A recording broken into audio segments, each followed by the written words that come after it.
আপনি কি কখনো ভেবেছেন বাংলাদেশ কি পারমাণবিক বোমা বানাতে বা ছুড়তে প্রস্তুত? যুদ্ধ লাগলে কি পারবে বাংলাদেশ একটা পরমাণু যুদ্ধের জবাব দিতে? আর যদি পারেও সে প্রস্তুতি কোথায়, কিভাবে, কারা করছে? আজকে আমরা জানব বাংলাদেশের পারমাণবিক সক্ষমতার পেছনের গোপন ইতিহাস, বর্তমান সামরিক অবস্থা, ভবিষ্যৎ পরিকল্পনা এবং আন্তর্জাতিক রাজনীতিতে আমাদের অবস্থান। পারমাণবিক শক্তির সংজ্ঞা ও গুরুত্ব। প্রথমে বুঝতে হবে পারমাণবিক শক্তি বা নিউক্লিয়ার পাওয়ার মানে কি। এটা শুধু বোমা না, এটা একটা দেশের সর্বোচ্চ সামরিক শক্তি। একটা পারমাণবিক অস্ত্র মুহূর্তেই একটা শহর ধ্বংস করে দিতে পারে। সেই সাথে এটা রাজনৈতিক ও কূটনৈতিকভাবে একটা দেশের ডিটারেন্স পাওয়ার, মানে ভয় দেখানোর ক্ষমতাও। আজ পর্যন্ত মাত্র 9টি দেশ, যুক্তরাষ্ট্র, রাশিয়া, চীন, যুক্তরাজ্য, ফ্রান্স, ভারত, পাকিস্তান, ইসরায়েল, উত্তর কোরিয়া এটা অর্জন করেছে। তবে প্রশ্ন হলো, বাংলাদেশ কি কখনো এই পথে হাঁটতে চেয়েছে বা চাইছে? আমরা যদি ফিরে যাই 1974 সালের দিকে, তা বঙ্গবন্ধু শেখ মুজিবুর রহমান পরমাণু শক্তি কমিশন গঠন করেন। এর মূল উদ্দেশ্য ছিল শান্তিপূর্ণ কাজবিদ্যুৎ উৎপাদন, চিকিৎসা, কৃষি উন্নয়ন ইত্যাদি। কিন্তু একই সময় ভারত 1974 সালে স্মাইলিং বুদ্ধা নামে পারমাণবিক পরীক্ষা চালায়। আর 1998 সালে ভারত ও পাকিস্তান উভয়েই পরমাণু বোমা পরীক্ষায় সফল হয়। 2. প্রতিবেশী দেশ পরমাণু শক্তিধর হলে স্বাভাবিকভাবেই বাংলাদেশের নিরাপত্তা বিশ্লেষকরা চিন্তিত হয়ে ওঠেন। সরকার কখনো খোলাখুলিভাবে পারমাণবিক অস্ত্র তৈরির কথা বলেনি।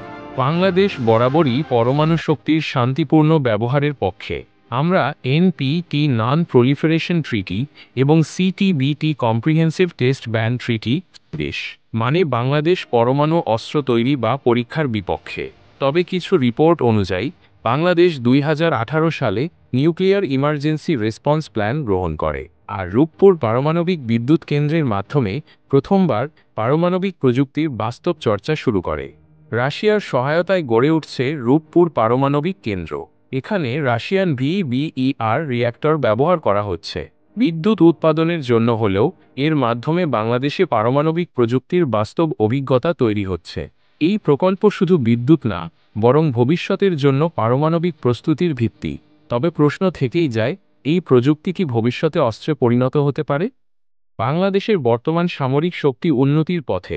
ফোর্সেস গোল 2030 প্রকল্প অনুযায়ী বাংলাদেশ সেনাবাহিনী, নৌবাহিনী ও বিমান বাহিনীকে আধুনিক করা হচ্ছে। নতুন জাহাজ, submarine, air defence system, fighter jet সবই সংযোজন হচ্ছে। তবে এখনও পর্যন্ত পারমাণবিক অস্ত্র বহনের উপযোগী ballistic missile, submarine launch system বা নিউক্লিয়ার কমান্ড সেন্টার নেই। মানে পারমাণবিক হামলা চালানোর সামরিক অবকাঠামো এখনও তৈরি হয়নি। কূটনৈতিক চাপ ও প্রতিবেশী হুমকি। ভারত ও পাকিস্তানের মধ্যকার উত্তেজনা মাঝে মাঝেই বাড়ে। যে কোনো মুহূর্তে বড় যুদ্ধের আশঙ্কা থেকে যায়। আর এই দুই দেশের মধ্যে বাংলাদেশ ভূগোলগতভাবে অবস্থান করছে ঠিক মাঝখানে। তাই অনেক সামরিক বিশ্লেষক বলেন, পারমাণবিক প্রতিরক্ষা না থাকলেও পারমাণবিক সতর্কতা থাকা উচিত। এটা মানে পারমাণবিক আক্রমণের ঝুঁকি থাকলে প্রতিরোধমূলক ব্যবস্থা নিতে হবে। বাংলাদেশে এখন পারমাণবিক বিজ্ঞানী, প্রকৌশলী ও গবেষক তৈরি হচ্ছে। ঢাকা বিশ্ববিদ্যালয়, বাংলাদেশ প্রকৌশল বিশ্ববিদ্যালয়, বিইউইটি, পরমাণু শক্তি কমিশনে প্রতিনিয়ত গবেষণা হচ্ছে। কিন্তু এসব সবই নন মিলিটারি পারপাস বা বেসামরিক উদ্দেশ্যে। পারমাণবিক অস্ত্র বানানোর মতো প্রযুক্তিগত সক্ষমতা বা রাজনৈতিক অনুমতি এখনও নেই। যদি যুদ্ধ বাধে, বাংলাদেশের অবস্থান কী হবে? যদি একদিন দক্ষিণ এশিয়ায় আবার বড় পারমাণবিক যুদ্ধের সম্ভাবনা দেখা দেয়, তবে কি বাংলাদেশ শুধু বসে থাকবে? এই প্রশ্নের উত্তর সহজ নয়, কারণ পারমাণবিক যুদ্ধ মানেই আত্মহত্যার সমান। তবুও প্রতিরক্ষা বিশ্লেষকরা বলেন, বাংলাদেশকে অবশ্যই পারমাণবিক ডিটারেন্স পলিসি বা সংকটকালীন প্রস্তুতি গড়ে তুলতে হবে। যেমন পারমাণবিক হামলা হলে তা শনাক্ত, প্রতিরোধ ও বাঁচার কৌশল থাকা জরুরি। বাংলাদেশ সবসময় জাতিসংঘ ও শান্তিপূর্ণ আন্তর্জাতিক সম্পর্ক বজায় রেখেছে। যদি পারমাণবিক অস্ত্র তৈরি করতে চায়, তবে আন্তর্জাতিকভাবে চাপ, নিষেধাজ্ঞা আর কূটনৈতিক সংকট দেখা দিবে। উত্তর কোরিয়া বা ইরানের মতো দেশের উদাহরণ আমাদের সামনে। তাই বাংলাদেশ কৌশলগতভাবে এখনও সেই পথে হাঁটেনি। অনেক সময় সোশ্যাল মিডিয়ায় বা ব্লগে এমন দাবি ওঠে, বাংলাদেশ গোপনে পারমাণবিক বোমা তৈরির পরিকল্পনা করছে। কিন্তু এই দাবিগুলোর কোনো নির্ভরযোগ্য প্রমাণ নেই। সবকিছুই গুজব বা কল্পনা নির্ভর। বাংলাদেশের সেনাবাহিনীও কখনো এমন কোনো ইঙ্গিত দেয়নি।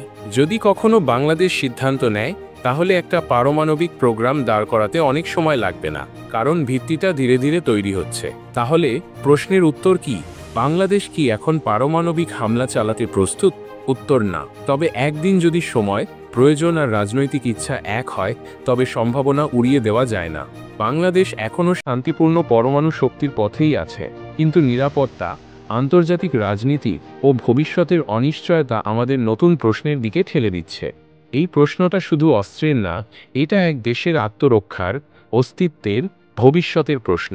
আপনি কি ভাবেন, বাংলাদেশ কি পারমাণবিক শক্তিধর হওয়া উচিত, নাকি আমাদের শান্তিপূর্ণ পথেই থাকা উচিত? কমেন্টে জানান আপনার মতামত।